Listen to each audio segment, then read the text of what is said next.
শব্দ দিয়া কি বুঝাইতে চান? আল্লাহ বুঝাই দেন বান্দারে, আজান শুরু হয়েছে আল্লাহ শব্দ দিয়ে, আজান শেষ হইল আল্লাহ শব্দ দিয়ে।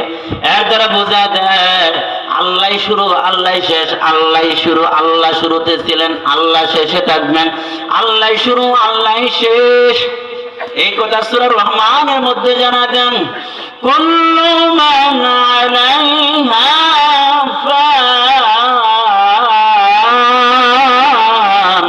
ওয়া ইয়াবকা ওয়াজহু রাব্বিকা যুল জালালি ওয়াল ইকরাম।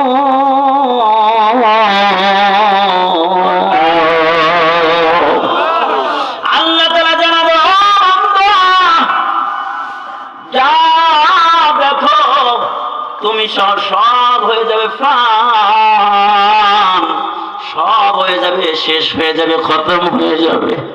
যিনি বাকি থাকবেন জোরে করে বলা যাবে কি? শুধুমাত্র যিনি বাকি থাকবেন।